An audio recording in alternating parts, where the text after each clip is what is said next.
He was a self-made millionaire, a black farmer from Alabama who had spent decades building his empire from the ground up. No handouts, no shortcuts, just grit, sweat, and relentless determination. After turning acres of dusty soil into one of the most successful agricultural businesses in the South, Jeremiah Collins set his sights on something most farmers never dream of: buying a private jet, not for show, but for purpose, to manage his operations across 5 states more efficiently. But when he stepped into a high-end jet dealership wearing his boots, flannel shirt, and signature cowboy hat, what he encountered wasn't just disbelief, it was blatant humiliation. Laughed at, dismissed, and told the jet he wanted was out of his league, Jeremiah was quietly insulted in a room full of polished suits who never imagined he had the money, let alone the power. But what they didn't know was that Jeremiah wasn't just walking in with a checkbook. He was walking in with a story that would soon ignite a national firestorm and leave the aviation world, and the internet, completely stunned. This is a story of pride, power, and rising above prejudice. So before we dive in, make sure to like, share, and subscribe, because what happens next will leave you speechless. Jeremiah Collins was no ordinary man. At 53 years old, he had the kind of presence that made people pause, not because he demanded attention, but because he carried the weight of hard-earned wisdom in his eye. A black farmer from rural Alabama, Jeremiah had spent over 3 decades doing what many said couldn't be done, turning dry, stubborn land into one of the most successful independent agricultural operations in the region. His story began with 1 acre of neglected soil and an old beat-up tractor that barely started. Back then he worked from sunup to sundown, often alone, with nothing but his faith, his hands, and his mother's voice echoing in his ears. Work with pride, babe. Even if the world don't see you, God does. Over time, his crops began to flourish. First cotton, then soybeans, then corn. He invested every dime he made back into the land. With the help of a few trusted hands and sheer determination, Jeremiah expanded his operation year after year. Eventually he bought more land in Mississippi, Georgia, Arkansas, and Tennessee. By 2025 he owned and managed over 15,000 acres across 5 states. His operation supplied produce to major supermarkets and grain to national distributors. But despite his success, Jeremiah never left behind his roots. He still lived in the same farmhouse his parents had left him, still drove his own pickup, and still attended the same tiny church every Sunday. People in town respected him, not because of his wealth, but because of his quiet strength and the way he treated everyone, from field workers to bank managers, with the same steady kindness. And yet, even with all he had accomplished, there was one dream Jeremiah had kept tucked away for years: buying a private jet, not for luxury, for purpose. Running an agricultural business across multiple states meant long hours on the road, delayed flights, and missed meetings. Jeremiah wasn't interested in leather seats or champagne. He wanted efficiency, freedom, the ability to get to his farms and back home in one day. It wasn't about showing off, it was about taking control of his time. And in truth, part of him wanted to prove something too. Not out of pride, but legacy. He wanted black farmers, young ones just starting out, to see that the ceiling could be shattered, that success didn't have to be small or hidden. One morning as he sipped coffee on the porch with his sister Ruth, he casually mentioned, "I'm buying a jet," he said, almost like he was talking about buying new seed. Ruth raised an eyebrow. "A jet? Yup, been thinking about it for years. Now's the time," she smiled. "You've earned it, Jeremiah. You really have." 2 weeks later, he made the call and booked a meeting at Goldwing Aviation Sales in Dallas, one of the top luxury jet dealers in the country. The company sold everything from mid-range business jets to top-tier Gulfstreams. Jeremiah already had his eye on a specific model, the Gulfstream. Fast, durable, reliable, just like him. He packed a small bag, wore his best boots, and flew commercial into Dallas the night before the meeting. He didn't hire a broker, didn't send an assistant. That wasn't his style. He wanted to shake hands, look people in the eye, and make his deal. But what Jeremiah didn't know was that walking into that polished glass showroom in jeans and a cowboy hat would change everything. He was expecting a transaction. What he got was a test of dignity, character, and the ugly truth about how some people still see black success. And so, with quiet confidence and a folder of documents in hand, Jeremiah opened the dealership's front door, completely unaware that his next steps would soon become a national headline. Jeremiah stepped through the sliding glass doors of Goldwing Aviation Sales with quiet confidence. The lobby was immaculate: marble floors, crystal lighting and walls lined with photos of smiling executives standing beside gleaming private jets. Soft jazz played in the background, and a faint scent of expensive cologne hung in the air. Everything about the place whispered wealth, exclusivity and polish. He walked in wearing what he always wore: faded jeans, scuffed work boots, a clean flannel shirt, and his worn but well-kept cowboy hat. He wasn't trying to impress anyone, he was there to make a purchase. At the sleek front desk sat a young blonde woman in a designer blazer, her nails tapping rapidly on her phone. She barely looked up as he approached. "Excuse me," Jeremiah said, his voice calm and polite. "I'm here to speak with a sales rep. I'd like to look at the jet." She blinked, then gave him a once-over eyes, scanning his boots, his calloused hands, his weathered face. "Do you have an appointment?" she asked curtly. "No ma'am," he replied, "but I called yesterday. They said walk-ins are welcome." She forced a tight smile, then leaned over the desk and said, "Sir, the display jets are by appointment only. This isn't a place for window shopping." Her pause made the message clear. "You don't belong here." Jeremiah didn't flinch. Instead, he reached into his leather folder and pulled out a single-page financial summary. He laid it gently on the counter. "I'm not here to browse," he said evenly. "I'm here to buy. These are my business credentials. All funds are verified." For a brief moment, the receptionist's expression changed, uncertainty flickering behind her eyes. She picked up the document, scanned it quickly, and without a word, disappeared into the back. Jeremiah stood there quietly, hands folded, ignoring the sideways glances from a pair of suited men sipping espresso in the corner. He was used to silence like this, silence that judged, silence that assumed. Minutes later, a tall man in a navy suit emerged. His hair was slicked back, and his smile looked like it had been practiced in a mirror. He extended his hand. "Brad Cunningham, sales manager. Let's take a walk, Mr. Collins." "Jeremiah Collins," he said, shaking Brad's hand with a firm grip. Brad led him into a side corridor lined with framed blueprints and digital screens, looping promotional videos. As they walked past large floor-to-ceiling windows, overlooking the private runway, Jeremiah noticed something. Brad was deliberately skipping the premium-tier jet. "These ones here," Brad said, gesturing toward older Cessna and Learjet models, "are reliable, lower-maintenance options, very budget-friendly, might be more in your range." Jeremiah stopped walking. He turned, looking directly at a sleek dark silver Gulfstream G500 parked at the far end of the showroom. It gleamed like a bullet in the sun. "That's the one," Jeremiah said, pointing. "The G500." Brad blinked. "The Gulfstream?" Jeremiah nodded. "That's the one I want to see." Brad let out a short, nervous laugh. "That jet's $48 million, Mr. Collins. Are you sure you want to waste your time?"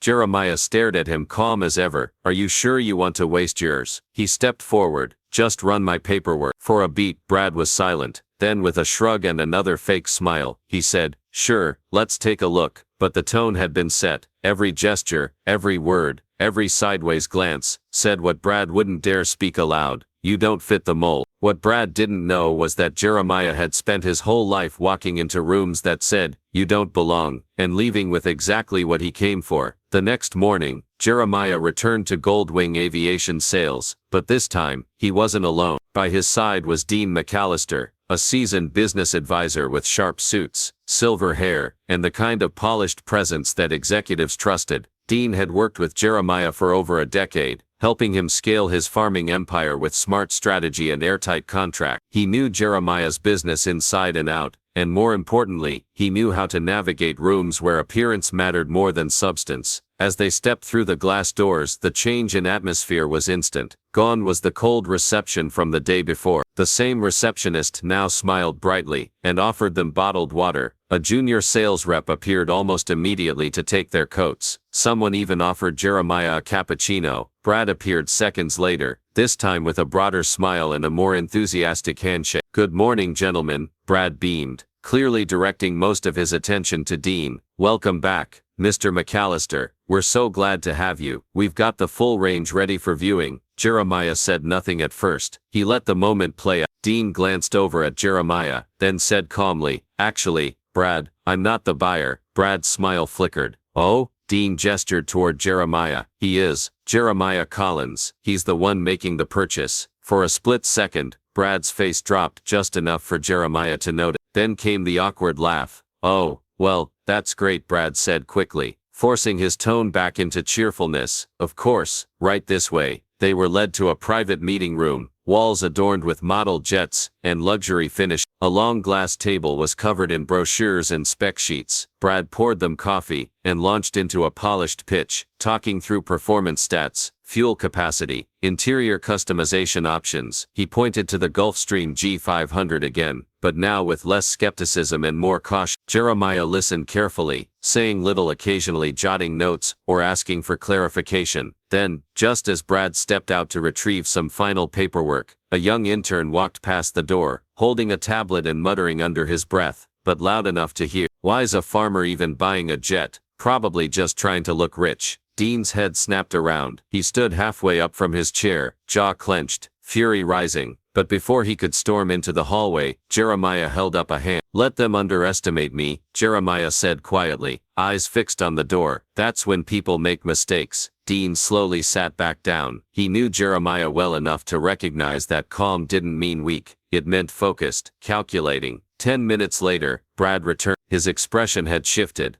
Well, he said, avoiding eye contact. I just got word from management. Unfortunately, the G500 you're interested in is no longer available. It was reserved late last night by another buyer. I'm really sorry. Jeremiah didn't flinch. You said yesterday it hadn't moved in months. Brad cleared his throat. Yes, but things change quickly. High demand, you know. Jeremiah nodded slowly, eyes narrowing. Did they wire the deposit already? Brad hesitated. That's confidential, sir. Dean leaned forward. We'd like a copy of the update availability list, please, and time-stamped documentation on the G500 status. Brad squirmed, adjusting his tie. I'll have to get back to you on that. Jeremiah stood, folding his folder closed. Do that. They left without another word. Outside, the sky was a deep southern blue, and the parking lot shimmered in the heat. Jeremiah paused beside his truck, watching the reflection of the jet hangar in the rearview mirror. I gave them a chance, he said softly. Dean glanced at him. What now? Jeremiah put on his hat, pulled out his phone and said, now, we make sure the right people hear the wrong they tried to hide. Because Jeremiah wasn't just buying a jet anymore, he was preparing for takeoff, with the whole world watching. 2 days later, something unexpected happened. Goldwing Aviation, the dealership that had tried to dismiss him, posted an update on their social media platforms. The headline was simple: Gulfstream G500 still available, video tour. But it wasn't the jet that caught Jeremiah's eye. It was the familiar face of Brad, grinning in front of the jet, giving a polished sales pitch. He walked viewers through the jet's features, its sleek design, its speed, its comfort. It was everything he'd refused to show Jeremiah just days before. Jeremiah didn't react with anger. He didn't storm into Goldwing, demanding an apology. No, he responded with power. That evening, Dean McAllister sent out a press release to local news stations. But this wasn't just any release. It included hidden footage, a recording of the conversation at the dealership, where Brad had dismissed Jeremiah, and subtly implied he wasn't qualified to purchase such a jet. The release also included leaked documents that proved Jeremiah's financials were impeccable, with millions in assets and liquid capital. The story aired that night on the 6 o'clock news, with a headline that left the entire city buzzing. Local farmer denied jet purchase after showing financial proof. Was discrimination at play? As the segment ran, Jeremiah's calm, unwavering demeanor was juxtaposed with Brad's smugness. The contrast couldn't have been clearer. The piece also included interviews with local experts, who spoke to Jeremiah's impeccable reputation and the thriving success of his business. And then the world took notice. The next morning, Let Jeremiah Fly was trending nationwide. On Twitter, influencers, activists, and even celebrities weighed in. Some were outraged, others just confused. One tweet read, "A black farmer with a dream doesn't deserve disrespect, he deserves respect." And another influencer posted a photo of himself in front of a jet, holding up a sign that read, "Let Jeremiah Fly," rallying his millions of followers to get involved. Politicians took to social media as well. A senator from Arkansas tweeted, "What happened to Mr. Collins is unacceptable. It's time we start seeing all people as equals, no matter their background." A well-known television personality added, "Jeremiah Collins has earned his success, and he deserves to soar as high as any of us. Let Jeremiah fly." Soon the Goldwing dealership was flooded with calls, angry calls, demanding answers, and people questioning their integrity. Goldwing's social media pages were flooded with messages of support for Jeremiah, turning their once pristine brand image into a battleground of public opinion. Then came the twist no one saw coming. It was early the next morning when Jeremiah's phone rang. The number on the screen was unfamiliar, but the voice on the other end was unmistakable. "Mr. Collins, this is Peter Williams, CEO of Gulfstream Aerospace. I saw the news last night." Jeremiah leaned back in his chair, surprised but not rattled. "I'm listening. I'd like to personally apologize for the way you were treated," Peter said, his voice warm but professional. "The Gulfstream G500 is an incredible aircraft, and it's yours, fully customized. We will have it delivered directly to your farm in Alabama." Jeremiah's eyebrows shot up, but he said nothing. "We'll take care of all the arrangements, and I've already instructed our legal team to ensure that Goldwing Aviation handles this situation correctly," Peter continued. "And as for Brad, well, he no longer works for any of our dealerships. I can assure you of that." Jeremiah's mind was racing, but he kept his voice even. "Thank you, Mr. Williams. I appreciate your words and the gesture, but this isn't about just getting the jet. It's about ensuring that what happened doesn't happen again to me or anyone else." Peter's voice softened. "We'll make it right, Mr. Collins. You'll have your jet, and we'll make sure you're treated with the respect you've earned. Thank you for your patience, and for standing up for what's right." Jeremiah ended the call, and sat in silence for a moment, letting the weight of the conversation sink in. He'd done it. The system had tried to shut him out, but in the end, the truth had a way of finding the light. He had his jet, but more importantly, he had the power of his story. A story that had started in a dusty Alabama field, but now reached across the country, changing hearts and minds along the way. The world had seen him, and now it was his turn to fly. 6 months later, the sleek black and gold Gulfstream G500 touched down on a private airstrip, one that Jeremiah Collins had personally designed and built behind his main farm. The airstrip was wide enough to accommodate his jet, but more importantly, it was symbolic of something much bigger. Jeremiah was creating his own path, one that not only defied the odds, but also inspired others to do the same. The press was there in full force, cameras clicking and reporters scribbling notes, trying to capture every moment. There were students from local schools, many of them young black children, who had never been this close to something as powerful as a private jet. And scattered among the crowd were black farmers from across the country, men and women who had followed Jeremiah's story, their own dreams reignited by his courage. Jeremiah stood at the foot of the jet, microphone in hand, his cowboy hat still perched proudly on his head. He had a quiet way of commanding attention, and today, standing on his turf, he had something to say. He stepped up to the mic and smiled, his eyes scanning the crowd, his heart swelling with pride. "This jet isn't just for me," he said, his voice carrying over the hushed crowd. "It's a reminder that we all deserve to dream big, to fly high, and to never let small minds clip our wings." A ripple of applause broke out from the crowd, but Jeremiah wasn't done yet. He looked out over the sea of faces. Some were smiling, others were just staring in awe, and many were absorbing his words like they were lifelines. He could feel the weight of the moment, the responsibility of it, the significance. "I know some of you have been told your dreams were too big, too impossible, or that you didn't belong in certain spaces, but let me tell you something, there are no limits, except the ones we place on ourselves." The crowd erupted in applause again, and Jeremiah's voice grew stronger, his message clearer. "Today is not just about me getting a jet, it's about opening doors for all of us. It's about proving that black farmers, black entrepreneurs, and anyone from any background can rise above the challenges life throws at them. This is for the dreamers, for the ones who keep pushing despite the odds." Jeremiah paused,